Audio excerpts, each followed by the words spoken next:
नमस्कार, आप देख रहे हैं सरल न्यूज। मैं हूं आपके साथ पिंकी पांडे।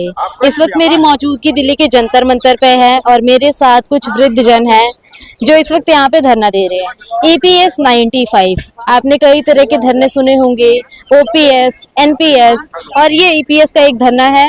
यहाँ पर हमारे साथ जो लोग हैं इन्हीं से जुड़ेंगे और EPS के बारे में जान के चलेंगे और धरना क्यों कर रहे हैं ये भी जानने का प्रयास करेंगे। क्या नाम है अंकल जी आपका? मैं देवराव पाटिल, अच्छा, महाराष्ट्र अकोला। महाराष्ट्र से आए हैं। हाँ। क्या है EPS 95? EPS 95 बोले तो एम्प्लॉय पेंशन स्कीम बोले तो EPS ये 16 नवंबर 95 से लागू हो गई। हमारा PF में जो पैसा जाता है हमारे फैमिली पेंशन में, वो सब पैसा PF फैमिली पेंशन में जाता है और उसके ऊपर हमारा पेंशन है। ये सेल्फ फंडिंग बोलते, हमारा पैसा हम ही मांग रहे कि हमारा पैसा दो पेंशन में। तो हमारा ब्याज अगर दिया तो 8,500 रुपये गिरते। अब 1,000 के अंदर पेंशन लेने वाले इस देश में, पूरे देश में तो समझो 30-32 लाख लोग, और ये 1,000 रुपये कम से कम कांग्रेस ने किए थे अपने मनमोहन सिंह ने। उसके पहले आपकी जो पेंशन है वो 1,000 रुपए आ रही है केवल? हाँ नहीं, उस पर भी है, लेकिन जो पहले रिटायर हो गए 95 के बाद में उनको बहुत कम है पेंशन। क्योंकि उनका क्या है कि 95 से पेंशनेबल सर्विस और उसकी पहले की जो सर्विस है वो नॉट पेंशनेबल सर्विस, ऐसा है गुणक पद्धति। अच्छा अंकल जी, OPS और EPS में फर्क क्या है? बहुत फर्क है। ये OPS बोले तो अपने स्टेट गवर्नमेंट के लोग जो है तो वो 5 के पहले है तो वो OPS है, ओल्ड पेंशन स्कीम, और 5 के नंतर जो 5 के बाद में जो डिपार्टमेंट ने लगे उसको बोलते NPS। तो आप NPS तो सरकारी के कर्मचारी के लिए हो गया, NPS OPS ये गवर्नमेंट की है। Government sector. हाँ, EPS कॉर्पोरेट के लिए या प्राइवेट कॉर्पोरेट है। हम मजदूर है, काम करने वाले हैं, शुगर फैक्ट्री में है, कपास की इसमें है, जिन्हें कॉटन बनता वो, ये सभी कामगार देश के अंदर 7.5 करोड़ जैसे कामगार है। उसमें से पेंशन लेने वाले कम से कम 78 लाख असंगठित बोले तो संगठन नहीं हो सकता, वो डिपार्टमेंट के अंदर ही उनका संगठन होता। मैं सूद गिरने काम करता था, हमारा एग्रीमेंट सिर्फ सूद गिरने के लागू होता, सूद गिरने के कर्मचारी कामगार। और दूसरा हमारे बैंक है तो उनका स्पेशल में उनका एग्रीमेंट होता करके इनको सबको क्या बोलते हैं असंगठित। और संगठित जो है तो पूरे स्टेट की एक ही यूनियन तो बोले स्टेट की, और सेंट्रल गवर्नमेंट की ये है कनेक्टेड टू गवर्नमेंट। तो इनके संगठित यूनियन बोलते, हमारी असंगठित यूनियन, ऐसी व्याख्या है। तो हमारे एक एक डिपार्टमेंट में जो काम करने वाले अलग अलग संगठन है, अलग अलग नाम है, अलग अलग सैलरी है, और सिर्फ पेंशन ही है। पेंशन 1,000-2,000 कम से कम जीने के वास्ते हमारा डिमांड है कि 9,000 हमको दो, उसको मांग गए दो, मामला फिनिश। और 9,000 10,000 अगर बिहार के लेडीज को देते तो हम तो काम किए, हमको क्यों नहीं?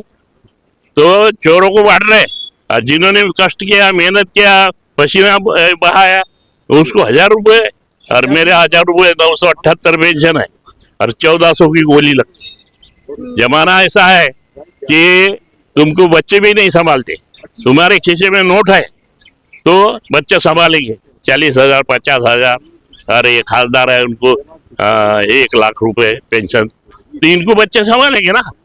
हमको संभालना बोले तो बोझ होता, तो ऐसा बोझ कोई आजकल के लड़के हैं आपके जैसे वो नहीं, बुढ़ा बुढ़ी को यानी जोर मोर तो ये करते।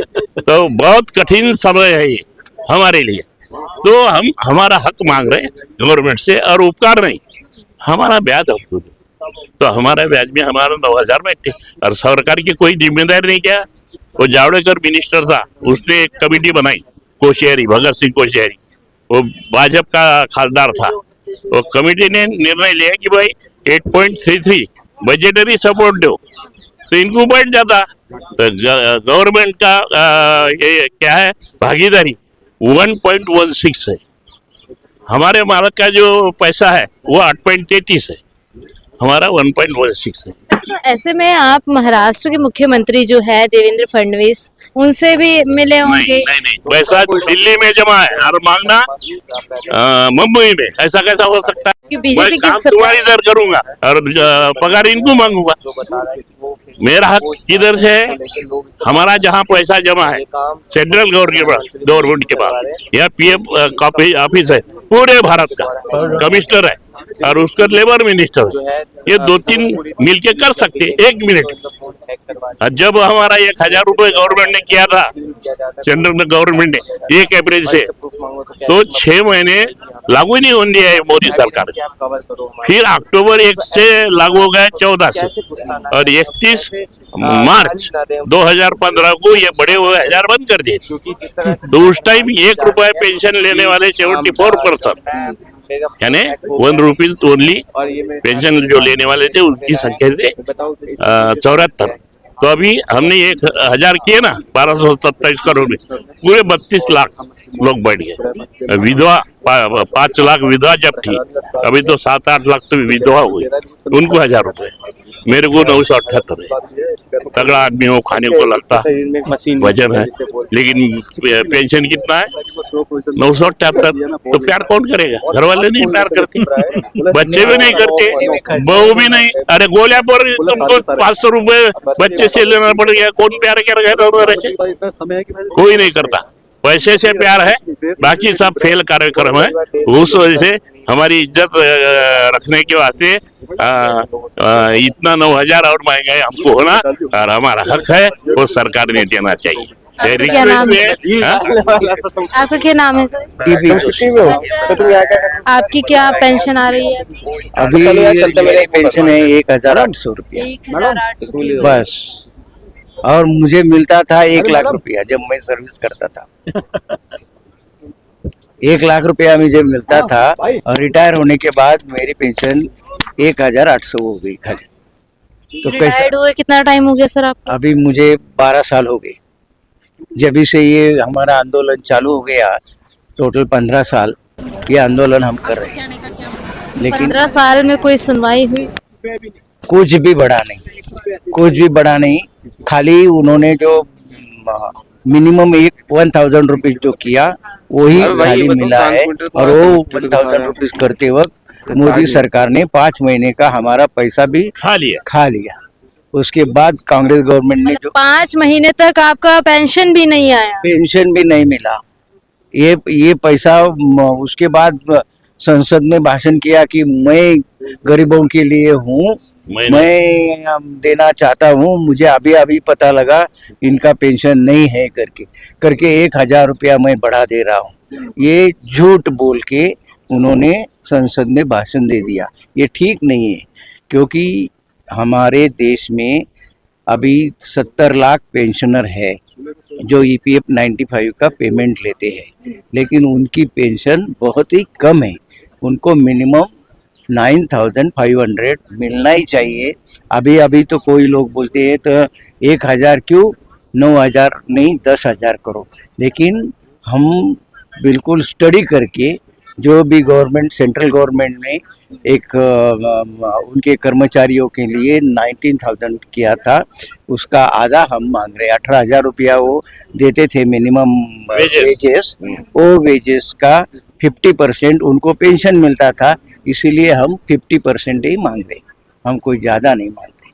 लेकिन गए 15 साल से एक्चुअल उन्होंने तो बोला था हम इमीडिएट वैसा ही कर देंगे जब ये 95 में कानून पास हो गया था, लेकिन कानून पास होते हुए भी उन्होंने कानून में ही बदलाव कर दिया और वो वन साइड किया। हम लोग को पता ही नहीं, जो हमें बेनिफिट मिलता था 30% हम पेंशन बेच सकते थे, हम उसके ऊपर इंश्योरेंस निकाल सकते थे बीबी के लिए, और उसके बाद हमारा पैसा वापस मिलता था जितना जमा है कॉर्पस। तो वो कॉर्पस भी खा गए, अभी इंश्योरेंस भी बंद कर दिया। मतलब भ्रष्टाचार की भेंट चढ़ गया आपका खुद का। बस बाकी कुछ नहीं। ये मोदी सरकार सुन नहीं रही है, क्योंकि उनके पास बाकी जो लोग हैं उनको सब प्रॉपर ढंग से बोल नहीं रही। जितना भी हमने मोदी सरकार को हर रोज हमारे यहाँ कम से कम हर एक जिला स्तर पर लो, तालुका स्तर पर लो, हर एक जगह हमारा निवेदन जाता है। फिर वो आयुक्त के थ्रू जाता है, कोई कलेक्टर के थ्रू जाता है। आज तक कम से कम ढेरों सारे निवेदन उनको भेजे हैं, लेकिन उसका जवाब मोदी सरकार ने आज तक दिया। 70 का एवरेज ही है। अब ये सांसद कौन सी देश की सेवा करते हैं? ये पेंशन क्यों लेते हैं भाई? उठता ना हम लोगों ने 40 10,000 अगर क्या नहीं, एक ट्रक निवेदन ये बहुत गलत बात है। जो सरकार आप मोदी सरकार आने के पहले ये अपोजिशन में थी और इन्होंने एक समिति बिठाई थी जिसका नाम है कोश्यारी समिति। उनका डिमांड था इनको मिनिमम 3,500 और महंगाई भत्ता दो।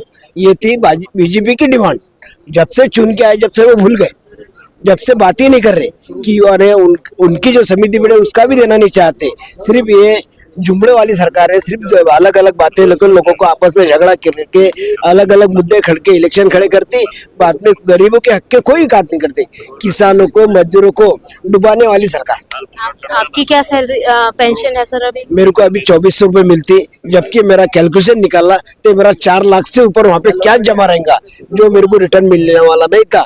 ये सरकार आने के पहले ROC थी, रिटर्न ऑफ कैपिटल। अगर मैं यहाँ से, अगर मैं ये दुनिया से चले जाता तो मेरे परिवार को 2,40,000 रुपये मिल सकते और आधा पेमेंट मिलता, वो इन्होंने खा गए, वो बंद कर दिया। ये हमारा जो आज जो पैसा दे रहे हमको, ये सिर्फ हम है जब तक मिलेगा, हमारे पेमेंट का पूरा ब्याज भी नहीं मिलता और हमारा पैसा भी नहीं मिलता। ऐसी ये झूठी और ये बिकराटी जो उसको पेंशन बोलते हैं वो हमारे लागू हुई है। ये आने के पहले दुनिया भरे के हमको वायदे किए, हम आने के बाद 90 दिन के अंदर तुम्हारे को पेंशन देंगे। आने के बाद पूरा भूल गए। आज 14 साल में आज बात भी नहीं करते और हमारा निवेदन लेने के सुनते भी नहीं। ऐसी सरकार है। देखिए, EPS 95 की विसंगति है ये कि लोग बता रहे हैं यहाँ पे अंकल जी से हमने बात करी, उनकी तनख्वाह 1 लाख रुपए थी और वर्तमान में इनके पास केवल 1,800 रुपये पेंशन के तहत आते नजर आ रहे हैं। 1,000 रुपये बढ़ाने की बात की सरकार ने, लेकिन उसके बाद 5 महीने इनकी पेंशन जो थी वो होल्ड कर दी गई। सदन में इनके लिए भाषण तो दिए, लेकिन सड़कों पर इनके लिए काम नहीं किए। अब देखिए, एक ये विसंगति है या भ्रष्टाचार की भेंट, या आप खुद सोचिएगा कि बताते हुए नजर आ रहे हैं कि जब जेब में पैसा नहीं है तो घर वाले भी नहीं पूछते। ये बातें अंकल जी ने खुद स्वयं अपने मुंह से बोली है यहाँ पे। अब ऐसे में EPS 95 जो है, इसके लिए सरकार कब तक तत्वाधान में कुछ काम करेगी नहीं करेगी देखने की बात रहेगी। लगातार यहाँ पे जंतर मंतर पे हर दूसरे दिन EPS 95 को लेके इस वृद्धावस्था में लोग यहाँ एकजुट होते हैं कि सरकार कुछ हमारे लिए कर दे, कुछ हमारे लिए कर दे, लेकिन करने के नाम पे केवल जुमला है और इसके बाद ये लोग इसी प्रकार से रोजाना आके यहाँ पे बैठते हैं। अब सरकार कब तक इसके ऊपर कुछ कदम उठाएगी देखने की बात रहेगी। प्राइवेट सेक्टर सबसे ज्यादा GDP ग्रोथ कराने में योगदान देता है। देश के लिए सबसे ज्यादा योगदान कॉर्पोरेट मजदूर प्राइवेट सेक्टर का ही रहता है और ऐसे में जब 20 से 30 साल नौकरी करने के बाद हालात इस प्रकार के होंगे तो एक व्यक्ति बेरोजगार अपने आप को समझना ज्यादा बेहतर समझेगा कहीं पे काम करने से अच्छा। अब कब तक इनके लिए कुछ काम होंगे, जो बातें कहते नजर आ रहे हैं, कब तक इनको EPS 95 के तहत वो पेंशन मिलेगी देखने की बात रहेगी। जब तक के लिए बने रहिए हमारे साथ। आप देख रहे हैं सरल न्यूज, मैं हूँ आपके साथ पिंकी पांडे।